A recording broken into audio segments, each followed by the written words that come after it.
বাংলাদেশ বেতার সিলেট। এক্ষুনি শুনবেন আমাদের স্থানীয় সংবাদ। আসসালামু আলাইকুম। আজ শনিবার 13 বৈশাখ 87 সাল 26 এপ্রিল। বাংলাদেশ বেতার সিলেট সংবাদ পড়ছে প্রিয়াঙ্কা রায়।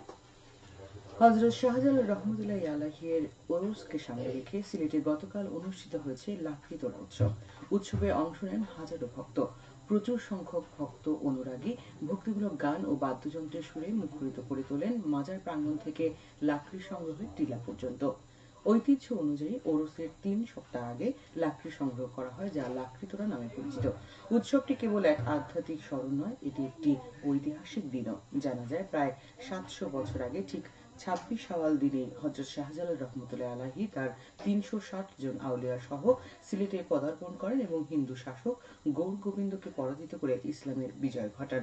সেই দিনটির স্মরণেই এই লাকড়ি তোড়া উৎসব শুরু হয় এবং আজও তা জীবন্ত ঐতিহ্যে পরিণত হয়েছে। শাহজালাল বিজ্ঞান ও প্রযুক্তি বিশ্ববিদ্যালয়ে প্রযুক্তি গবেষণা, উদ্ভাবন ও শিক্ষা বিষয়ক 3 দিনব্যাপী আন্তর্জাতিক সম্মেলনে নিজেদের উদ্ভাবনী চা প্রদর্শন করছেন food engineering and T technology বিভাগের শিক্ষার্থীরা। এবারে সম্মেলনের বিশেষ আকর্ষণ ইনোভেশন রিসার্চ শিরোনামের নতুন একটি সেশন, যেখানে অংশগ্রহণ করে অনুষদের অধীনস্থ 9টি বিভাগ। প্রত্যেক বিভাগের গবেষণালব্ধ পণ্যের বাস্তব রূপ এবং উদ্ভাবনী কার্যক্রম প্রদর্শনের জন্য স্থাপন করা হয় পৃথক পৃথক বুথ। এর মধ্যে এফইটি বিভাগের বুথটি দর্শনার্থীদের দৃষ্টি কেড়ে নেয় উদ্ভাবনী ও বৈচিত্র্যময় চা উপস্থাপনার জন্য। বিভাগের পক্ষ থেকে প্রদর্শিত হয় একাধিক বৈজ্ঞানিক পণ্য, যার মধ্যে অন্যতম ছিল স্পাইসি টি, ফ্লেভার টি এবং সম্পূর্ণ নতুন ধারণা ভিত্তিক কার্বনেটেড টি বেভারেজ। এছাড়াও প্রদর্শনীতে ফুড ইঞ্জিনিয়ারিং বিভাগের অন্যান্য পণ্যের মধ্যে moringa enriched biscuit, tomato powder এবং পরিবেশ বান্ধব nano composite biodegradable food packaging film বিশেষ গুরুত্ব পেয়েছে। সুনামগঞ্জ বিজ্ঞান ও প্রযুক্তি বিশ্ববিদ্যালয়ে ভর্তি পরীক্ষা অনুষ্ঠিত হয়েছে গতকাল। 2025-26 শিক্ষাবর্ষের প্রথম ধাপে সি ইউনিটের 223 জন শিক্ষার্থীর মধ্যে 195 জন শিক্ষার্থী পরীক্ষা কেন্দ্রে উপস্থিত হন। সকাল 11টা থেকে শুরু হয়ে দুপুর 12টা পর্যন্ত পরীক্ষা চলে।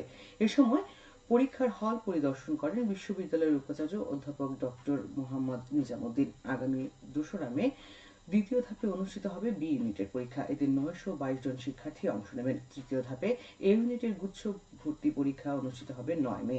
এতে 2854 জন শিক্ষার্থী অংশগ্রহণ করবে।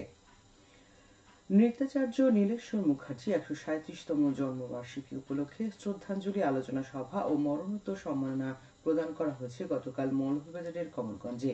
সকালে তার সমাধিতে শ্রদ্ধাঞ্জলি অর্পণ করা হয়। পরে মণিপুরী ললিতকলা একাডেমির অডিটোরিয়ামে অনুষ্ঠিত হয় আলোচনা সভা ও সাংস্কৃতিক অনুষ্ঠান। এ সময় মণিপুরী রাস নৃত্যে বিশেষ অবদান রাখার জন্য ললিতকলা একাডেমি থেকে মরণোত্তর সম্মাননা প্রদান করা হয়। নৃত্যাচার্য নীলেশ্বর মুখার্জি ছিলেন একজন নৃত্যগুরু। কমলগঞ্জের বালিগাঁও গ্রামে তার জন্ম। তিনি কবিগুরু রবীন্দ্রনাথের প্রতিষ্ঠিত শান্তিনিকেতনে মণিপুরী নৃত্যের একজন প্রশিক্ষক ছিলেন এবং মণিপুরী নৃত্যের প্রচার ও প্রসারে নীলেশ্বর মুখার্জি রবীন্দ্রনাথের সহযোগী ছিলেন।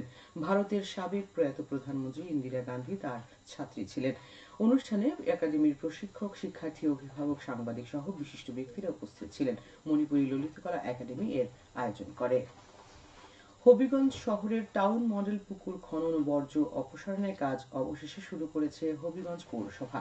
এর জন্য লং রিজ বুম এক্সকাভেটর নিয়ে আসা হয়েছে। গতকাল বিকেলে এই এক্সকাভেটরের মাধ্যমে পুকুরটির খনন কাজ শুরু হয়েছে। জেলা প্রশাসনের সহযোগিতায় হবিগঞ্জ পৌরসভা এই পুকুরটির খনন ও বর্জ্য অপসারণের কার্যক্রম হাতে নিয়েছে। এই কাজ পরিদর্শন করেন পৌরসভার প্রশাসক, হবিগঞ্জের অতিরিক্ত জেলা প্রশাসক মোহাম্মদ জাহিদুর রহমান ও পৌর নির্বাহী কর্মকর্তা মোহাম্মদ জাবেদ ইকবাল চৌধুরী। এ সময় পৌরসভার অন্যান্য কর্মকর্তা ও কর্মচারীবৃন্দ উপস্থিত ছিলেন। সিলেটের সুরমা ও কুশিয়ারা নদীর 13টি রেগুলেটরের উন্নয়ন কাজ করছে পানি উন্নয়ন বোর্ড। এর মধ্যে বিয়ানীবাজারে 3টি, জৈন্তাপুরে 1টি, সিলেট সদরে 6টি এবং বালাগঞ্জে 3টি রেগুলেটর রয়েছে। সব মিলিয়ে খাল খনন হবে 6000 মিটার। এই প্রকল্প কাজে ব্যয় হচ্ছে 6,43,00,000 টাকা।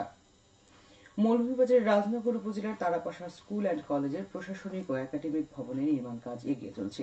এতে ব্যয় হচ্ছে প্রায় 3 কোটি টাকা। 3 তলা ভিত বিশিষ্ট 1 তলা প্রশাসনিক ও 5 তলা ভিত বিশিষ্ট 3 তলা একাডেমিক ভবন নির্মাণের 50% কাজ ইতোমধ্যে শেষ হয়েছে। বাকি কাজ আগামী বছরের জুন মাসের মধ্যে শেষ হবে বলে আশা করা যাচ্ছে।